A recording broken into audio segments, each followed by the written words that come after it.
Welcome to Breaking Math Podcast. I'm your host, Autumn. Today we're joined by Dr. Destine Nock, a professor of engineering and public policy and civil and environmental engineering at Carnegie Mellon University. Dr. Nock is also CEO and founder of People's Energy Analytics. Dr. Nock is a leading expert in energy justice, environmental justice, decision analysis, and the energy poverty climate change nexus. Through her innovative use of mathematical modeling, she addresses societal challenges in sustainability planning, energy policy, equity, and particularly within electricity systems and other crucial infrastructure. Her current projects include creating a framework to assess the sustainability and equity trade-offs for power plant investments across the United States, and developing new measures of energy poverty to aid utility companies in identifying energy-limiting behaviors in low-income households. Join us as we dive deep into the intersections of mathematics, energy, and social good, and explore how mathematical tools can dive more just and sustainable. The changing of seasons can affect how you feel. 1 in 5 people experience some form of depression, no matter the time of year. At the American Psychiatric Association Foundation, our vision is to build a mentally healthy nation for all. Visit mentallyhealthynation.org to learn more. The sun's shining, birds are singing, and all feels right in the world. Until the season changes, and suddenly you lose your motivation to get out of bed. In fact, 1 in 5 people experience some form of depression, no matter the season or time of year. At the American Psychiatric Association Foundation, our vision is to build a mentally healthy nation for all, because we want you to live your best life and be your best you all year round. Please visit mentallyhealthynation.org to learn more. Futures. Hi, Destiny. How are you doing today? I'm doing great, Autumn. How are you? I'm well, thank you. So tell me a little bit more about your background. You're a professor and you're also a CEO of an engineering analytics company. How did that come about? You and I have known each other for a while, but when did you start doing this? Yeah, so I always joke with my husband and my students that for some people, busy is just a state of time in their life, and for others, it's a state of being. So I like to think that I've kind of always been an entrepreneur. When I was in high school, I started an earring business. And then in grad school, I had some babysitting on the side and a coat business as I was going into grad school. And so now as a professor, I'm working in the energy space, and I create algorithms which identify who is not using enough energy in their home, who's spending a lot of money on their bills, which could be putting them into financial hardship. And so then once I published the paper about my algorithms and what we created, then we got a lot of utilities who were just super interested in understanding, 1, what we did, and then 2, how they could integrate it into their operations. And that's when we said, okay, there is a business here. And we wanted to make sure that the utilities were using it in the correct manner, as well as making sure that the algorithms were actually identifying who we thought they were going to identify. And so that's when I spun out my research from Carnegie Mellon University into my company, which is People's Energy Analytics. And now we have just been ripping and running in both. So I still do create new algorithms through the research side, and then we operationalize those algorithms through the company side. And we have 2 utility customers, which I'm just super excited about. And we just got back from presenting at the RE Plus conference in Anaheim, California, and got a lot of traction there. So I just feel like it's been nice to see the interest in operationalizing math that can help promote social justice. That is actually mind-blowing. So a lot of the times we see people just running the numbers, and people think of mathematics as you're doing a computation for something, but seeing this in action and how it takes place towards that push in public policy really makes the difference, right? So out of curiosity, what are some of the most significant barriers and opportunities that you're seeing in the energy economy? So in the energy economy, I think that we're at a great time for understanding, one, what are the sustainability challenges that we are going to face when we're implementing, new power plants, retiring old power plants, but then two, who are going to be impacted? Which populations are going to receive the most benefits, which populations are still going to be on the receiving end of burdens. And the fact that we're having those conversations right now, I think means that it's a great time to be in the energy space, because the energy system is in transition. We got to build more wind turbines. We got to build more transmission lines. We got to upgrade a lot of lines. Like not too long ago in New Orleans, there was that transmission line that got taken out by those high-speed winds, and the whole city lost power for a number of days. And then in Texas, right, when we saw that winter storm come through and people were without power for an extended period of time during the deep freeze. And I think that, to me, that now has highlighted the social impact that the energy system has, particularly when it doesn't work, right? And so now that is the big challenge, right? Like in the past, the energy system has not been built to work for everyone, right? It was built in this hub and spoke manner. Poor populations live near polluting power plants, right? It impacts our water system. And then there are certain reliability levels that, more wealthier versus poorer populations experience. And that's going to be the big challenge moving forward. How do we make sure that the grid works for everyone? How do we make sure that people can afford their energy bills and that the energy system allows them to live a safe, healthy, and comfortable life? I agree with that, because even this summer living in New England, our energy bill before was maybe $200. Now a lot of households for a basic 2-bedroom house, no pool, AC running at a comfortable temperature is almost $500 to $600. Yeah, a month. A month. So it comes to the question, how do people afford that, and what policies can governments design for the effective balance in economic growth, sustainability, and social equity? How can we put that into place? So with wanting to make sure that everyone can afford their energy bills and, live that safe and comfortable life, I think that, first, for the different types of bills, it really means that we need policies around housing quality and energy type. Because I remember when I lived in New England and I had natural gas heating, my bill was so nice in the winter, right? Like it was nice in the winter, it was very cheap, but the problem was we didn't have an air conditioner in the summer. So our energy bills were very low in the summer, but we had these infrastructure barriers because our house did not come equipped with an air conditioning unit. And then, during a heat wave, though, we were at risk. I remember getting heat illness. I had to take cold showers just to not feel sick in the home. I think at one point it was like 90 degrees in my bedroom. It was hot. It's so hot. And even the pool, I know at my house, it was still like 88 degrees for some days with the pool. Yeah. And so with that, having technologies and using mathematics to, one, find people, but then two, understanding what does it take to live a safe and comfortable life? One, how do we find those people, right? And so that's why we have the algorithms, because using energy usage data, we can identify, are you not using that much energy? Do you have an air conditioner in your home? Like, are you putting yourself at risk during a heat wave or not? And then connecting people to assistance programs. I think that we need a way to make sure that utilities do that for all of their households, because the utility is going to be the first point of contact when it comes to, are you using a safe amount of energy in your home?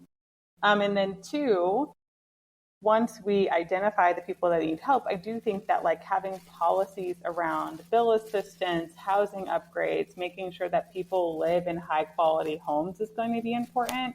Because if you are in a house with a leaky roof, poor windows, bad insulation, then it will get very hot in your home, or it will get very cold in your home. So one of the things that my recent paper in Chicago showed is that low-income groups saw their heat kick on 6 to 8 degrees earlier than high-income households. But the government actually did this wide-scale study. They did a ton of surveys, and we're actually seeing that people set their thermostats to around the same temperature. So even though, low and high income groups are setting their thermostats within 1 to 2 degrees of each other, we see low income groups, their heating is kicking on, up to 6 to 8 degrees earlier than a high income group. Now that's going to lead to higher bills, right? That's just going to lead to more energy usage, and that has to do with poor housing quality. So I think that having policies around helping people with their bills, but also helping improve the housing infrastructure is going to be very important for minimizing those disparities between households. Absolutely. Now, what mathematical models and tools are you using to? So we use a lot of regression analysis, we use statistics and optimization. And I would say broadly it's math modeling. Yes. And decision analysis. But for the regression, I'll speak to that one because that's a more math intensive one for our Breaking Math podcast talk. And for the regression, so what we do is we take the individual household and we map the energy usage on a daily basis across the daily average temperature. And then we will look for disparities within those regressions. So one, we want to, do some statistical tests to see, are the differences between income groups statistically significant? Is something else besides income driving this, like household size or number of people living in the home, type of technology in the home, the racial demographics in the area or in the household, right? So then we run the regression to check to see if income is the key driver, which often it is. And then we will use other statistical tests to look for differences within and across the income groups. Interesting. So with that, how does the data analytics help us find these patterns and trends within these groups? So I think the data analytics is best paired with the surveys and the community outreach that we've seen some other groups doing. And I've done some of it too, but when I've seen these national surveys that ask people are you spending a large portion of your income on your bills? That's one key question. We see some there. But then there's another one that asks people, are you setting your home at an unsafe or unhealthy temperature? And when I saw that question, then it becomes, okay, well, how do I find these people, right? How do I find people that are setting their homes at unsafe and unhealthy temperatures? Right. And that's why now we connect the energy usage to outdoor temperature in order to get a sense about when are people spending a lot of money on their bills versus when are people waiting until too long into a heat wave to do that. And so I would say whenever I'm thinking about the data analytics and the algorithms, the first step is what is the abnormality or the thing in society that I want to identify?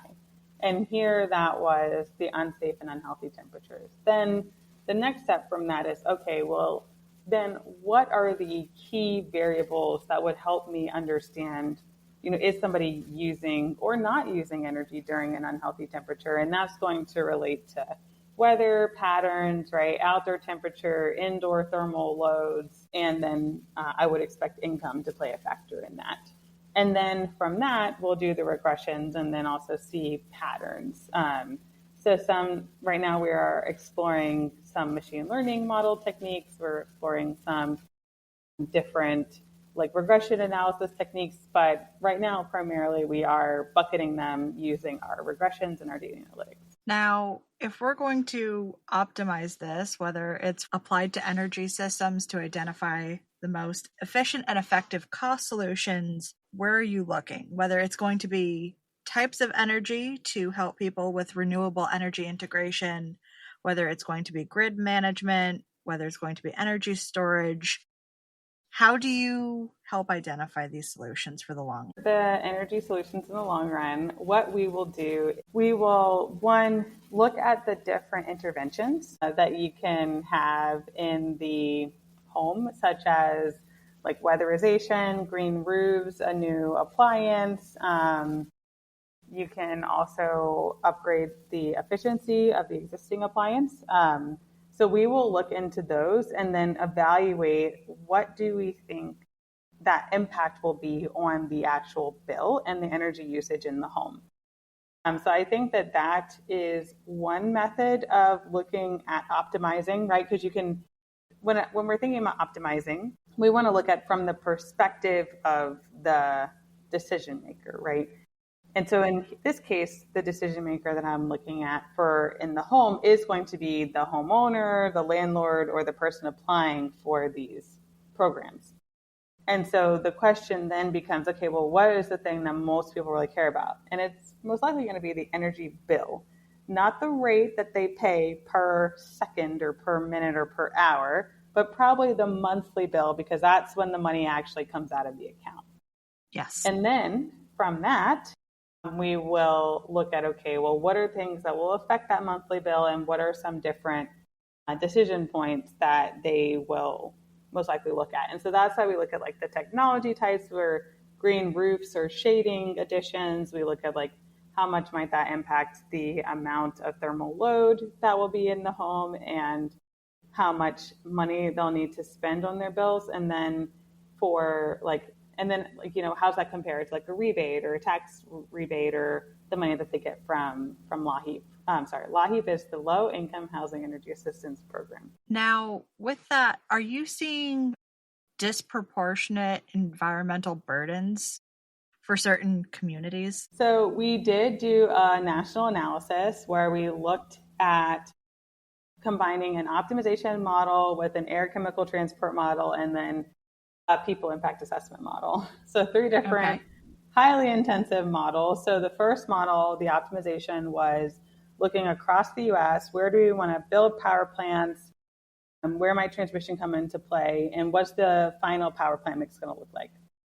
So then from there, then we got to estimate the pollution coming out of the different power plants, and then we're going to tie that to where we might settle using the air chemical transport model. So from that, then we look at where the particulate matter, NOx and SOx emissions are going to settle.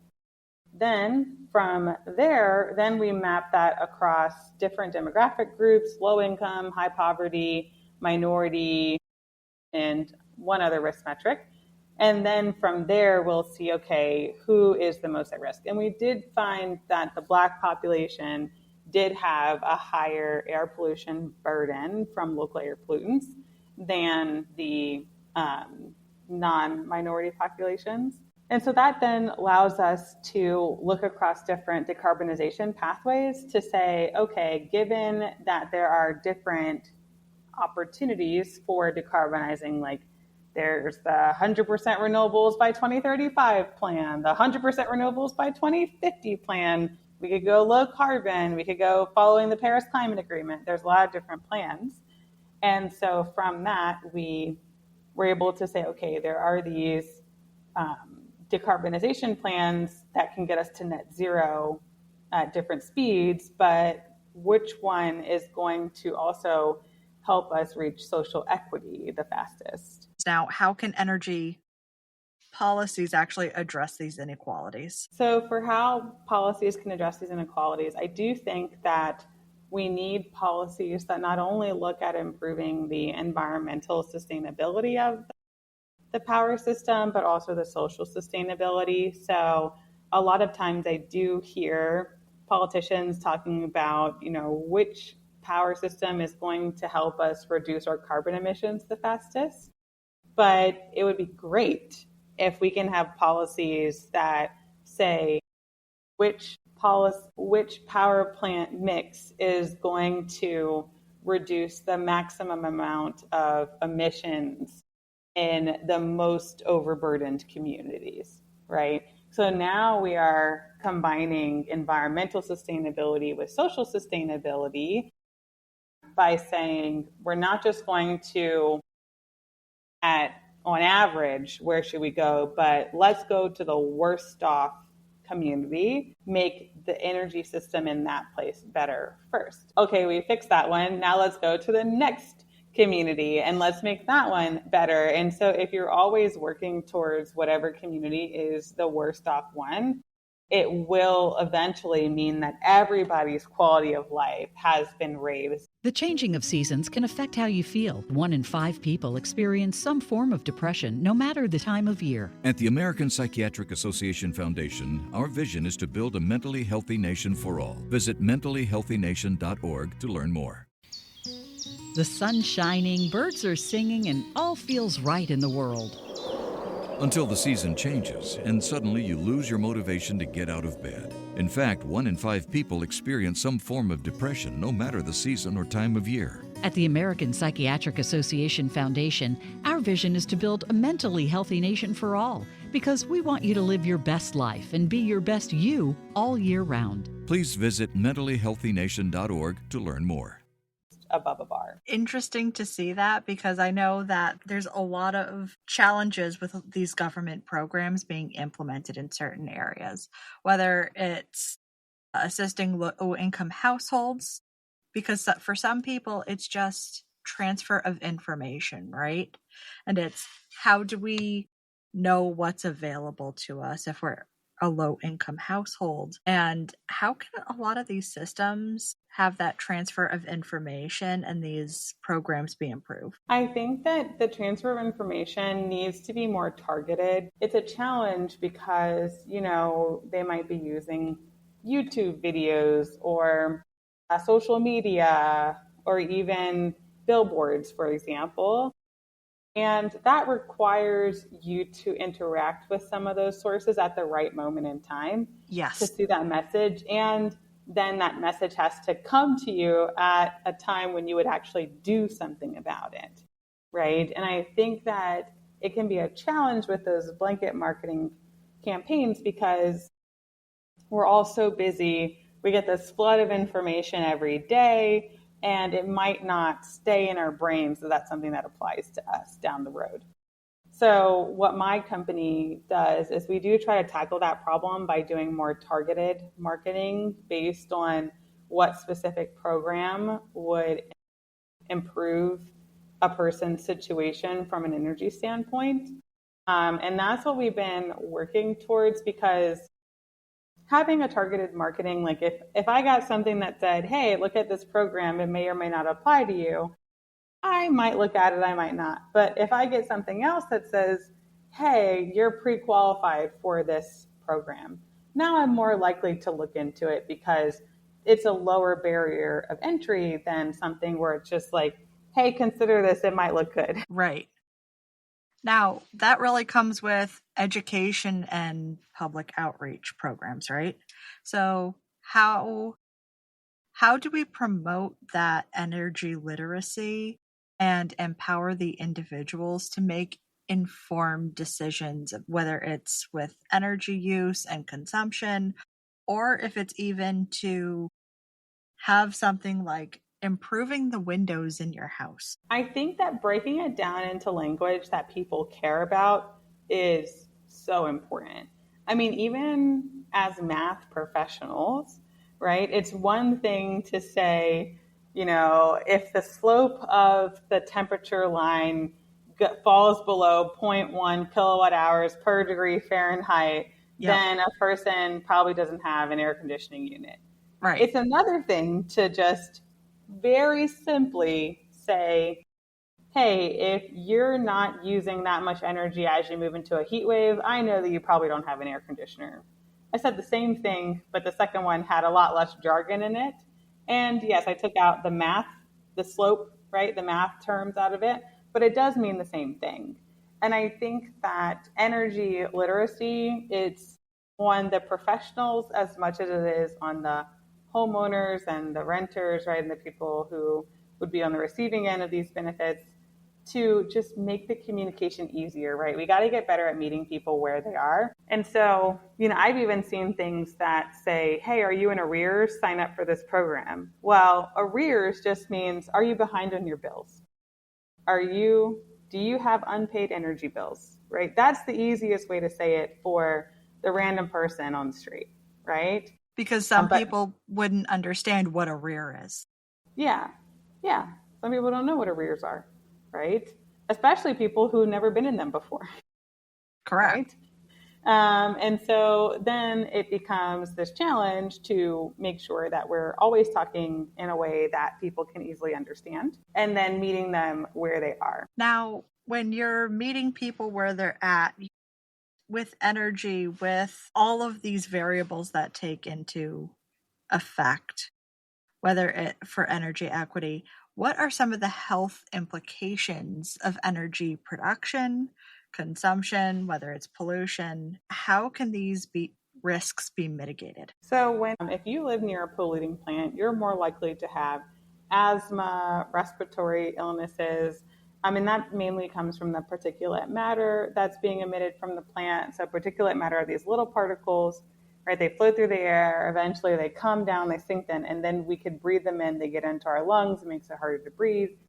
And it affects a lot of people, young people, elderly, everybody in between. So as we are working to make the energy system more environmentally friendly, reducing those negative health implications are going to be very big because, again, like the way that emitting power plants are used, like as they are retiring over time, that should make the air cleaner, right? It should make it easier to breathe and hopefully reduce those cases of asthma and premature mortality in humans / young people.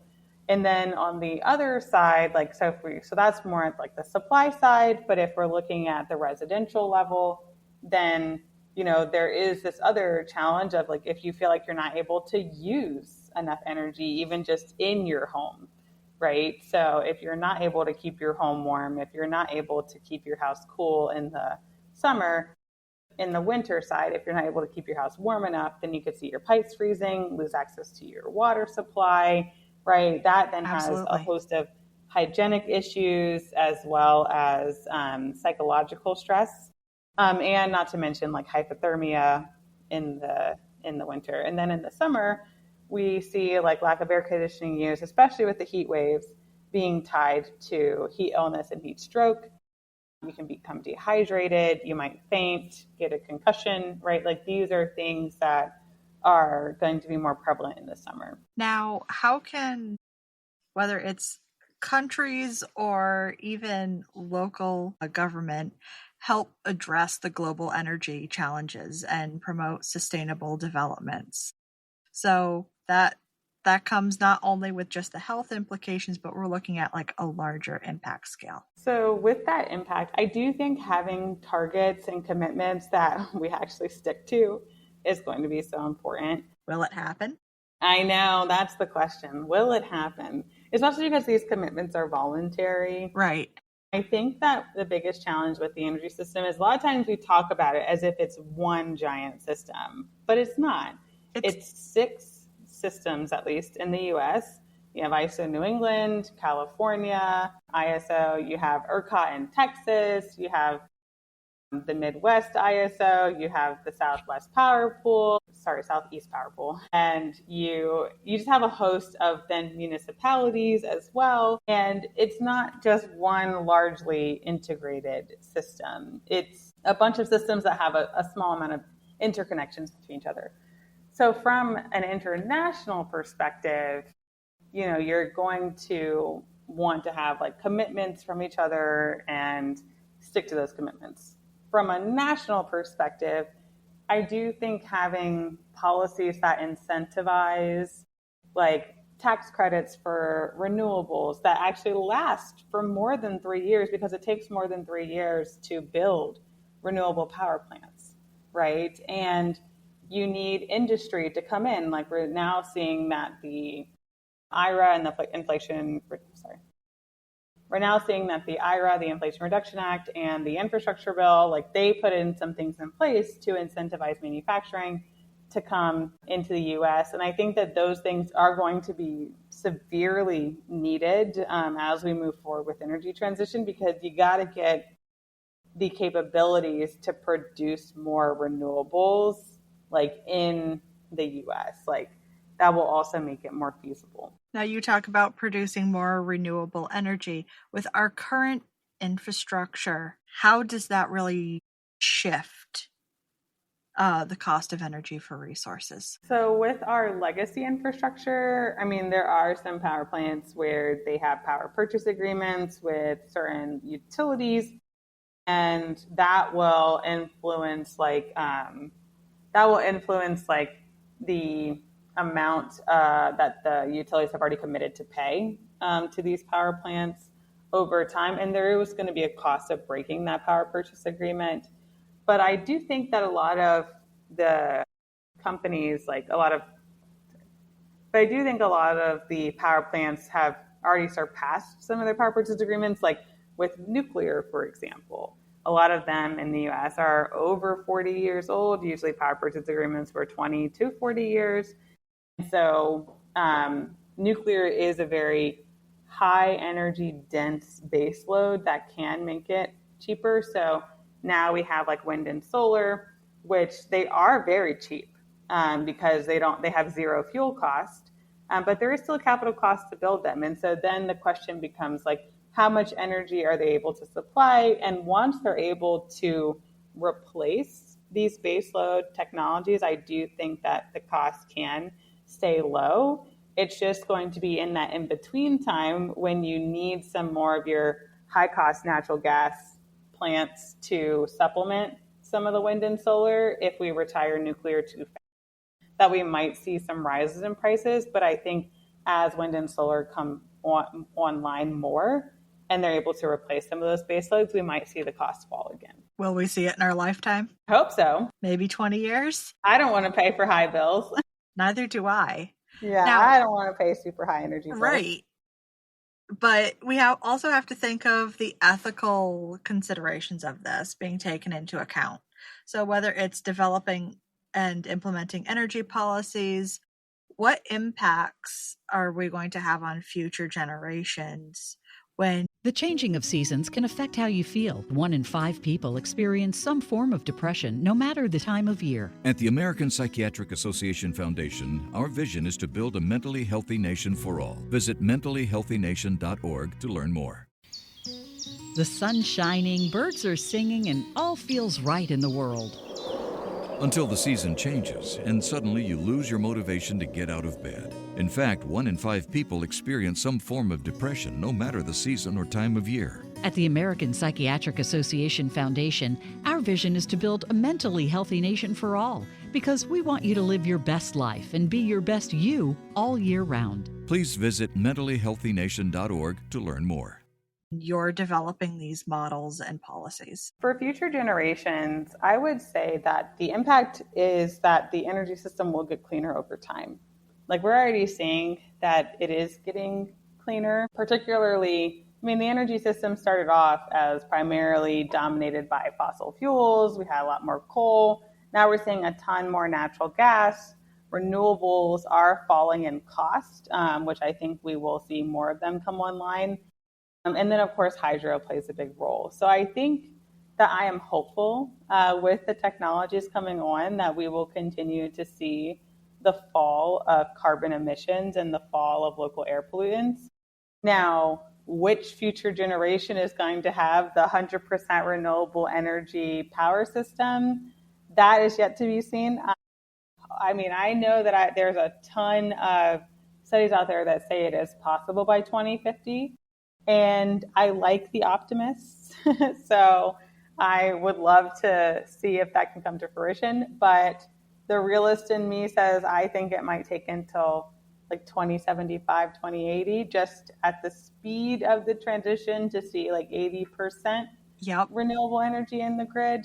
Because I do think that the last 20% is going to be the hardest, because that is going to take a radical shift in people's willingness to accept transmission lines, people's willingness to accept brownouts or blackouts during mismatches of supply and demand. Absolutely. And I think that will require a social shift. Now, with that social shift, we know that our economy will also grow and there's going to be some sort of job creation, right? So particularly in rural areas and disadvantaged communities, there will also be some sort of economic growth. Where do you see this taking place? So in terms of like the job growth, I do think that there's going to be a big amount of job growth in the Midwest, as we've already been seeing, just due to the number of wind turbines that are out there. I do expect to also see some job growth along the coasts because, we're talking about offshore wind technologies. We're building out that capacity. New York had one come online recently. And so I do think that there will be some offshore wind jobs created in that sense. Now, in terms of like solar manufacturing, it really depends on who wins the bid, like what state is going to win the bid to bring solar manufacturing into there. So that's yet to be seen. But at least for wind, I think that the Midwest, middle of the country area, and the coast, we could see some more job creation. How can energy policies balance the needs of agriculture and other sectors while also promoting sustainability? We're looking at land use, reducing greenhouse gas emissions. How can that benefit the energy economy? I think the most exciting thing I've seen with agriculture and energy use is the ability of renewables to add a wealth creation to agriculture. So, for example, I was at the RE Plus conference, which is, a huge renewable energy conference, and there were like sheep grazers grazing in between solar panels. Okay, so that was a very nice, I think, use case for animals going between this energy technology. It offers them some shade, the energy produced, and then they're able to just eat the grass and the weeds that are growing between the solar panels. It makes it easier to also maintain the panels. So I do like seeing combinations such as that. I've also seen ranchers potentially who would have, renewables on their land around cows, sheep, alpacas. And I think that provides a nice opportunity. I think that there are some that have talked about like growing crops in between the solar, but I know that also becomes a bit of a challenge just for harvesting the crops because you got to get the machines through there. So I think like I've seen more livestock agriculture kind of working alongside solar panels and wind turbines. So I think that provides a nice opportunity for another revenue stream in addition to the livestock angle or the agricultural angle. Also seen some of the solar panels being built with beehives in them. Pretty cool. So a lot of the wildflowers in the farmers' fields have actual beehives every so often in the panels, and they'll try to do as much wildflowers so you can actually have more hives and more honey production. Smart. Yeah, that's really smart. Yeah, I think like this, multi-use of land is so important because you do want to make sure that just you can maintain biodiversity, right? You're supporting the energy system, especially because renewables do require a lot of land, right? Yes. And that is why, being able to put solar panels on your roof is so nice, right? Because the rooftop is such an unused space currently. Right. Now, what are some things that the everyday person can do to reduce the cost of their energy bills? So we're thinking about basic energy analytics, but how does that translate right down to the home? So for the everyday person, one thing that they can do to help reduce their energy bills is get blackout curtains. Now, blackout curtains are so useful for making sure your home doesn't get too hot during the hottest time of the day, but they also can provide insulation in the winter to make sure you're not losing too much heat through those windows. So I think that's going to be one thing. And I'm not talking about some curtains that say like light blocking. I'm talking about legit thick blackout curtains. Like you close those things, and if the lamp wasn't on, it's dark in your house. And those have been the most useful in terms of reducing my energy bill, because again, the heating and air conditioning system is really going to drive that energy bill. I believe that I saw a report not too long ago that said 40 to 70% of your energy bill comes from your heating and air conditioning system. And so when you think about what is going to affect your bill the most, it's going to be your thermostat set point, how often you're running your window units, right? That's going to be what's really driving the energy bill. And so making sure that you do things to reduce the thermal discomfort in your home that you're experiencing and how much you have to turn on your thermostat, your heating, your air conditioning unit, that's going to really help reduce the energy bill. I remember I went to one of my tenants' houses because they were saying their home was not getting that warm. Like their heating was running all the time, but the house wouldn't get above, like, I think it was 62 degrees. It was pretty cold in there when I went in. And I just said, okay. And we had just recently bought the house, like from the landlord. It had only been about 2 months since we owned it. So we went in there and I was like, okay, yeah, it's cold. So we went in, we sealed up all the cracks in the doors. There was like a window that wasn't properly closed. We went and closed that. And we saw the house rise to like 65 degrees. So I were like, okay, 3 degrees difference. It still made a difference, but we were like, okay, what else can we do? So then we went into the basement. And what did we find? Open windows all throughout the basement. And I was telling her, I was like, you really should close these. And apparently they had left them open because there had been some mold down there. So they were trying to air it out. And nobody had remembered to close the windows. So we went down into the basement. We closed all the windows. There was even a broken window. I had foamed it shut. Yep.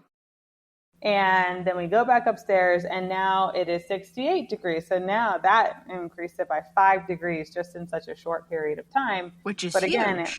It's huge. And it felt, I mean, if you've been in a 62 versus 70, it feels much nicer at 70. And so that like made a huge difference. But again, like sealing up the cracks in your house, right? Blocking out those windows, that's where you're going to lose a lot of energy and a lot of heat. And so that can make a big difference. Definitely.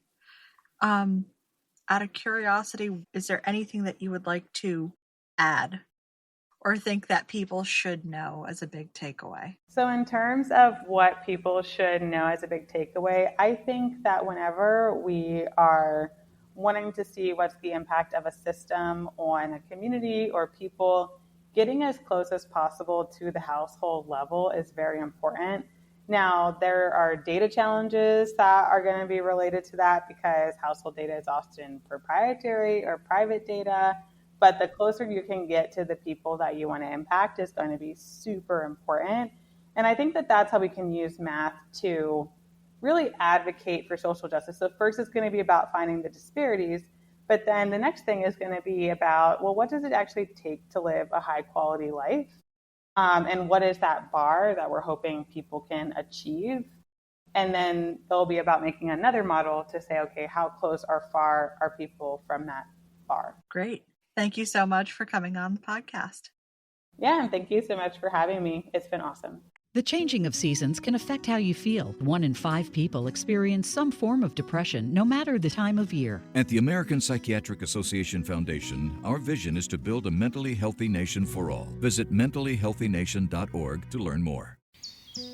The sun's shining, birds are singing, and all feels right in the world.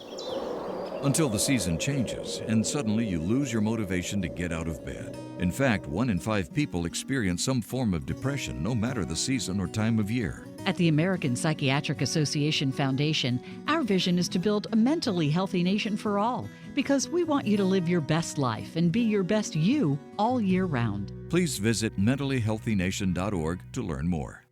The changing of seasons can affect how you feel. 1 in 5 people experience some form of depression, no matter the time of year. At the American Psychiatric Association Foundation, our vision is to build a mentally healthy nation for all. Visit mentallyhealthynation.org to learn more.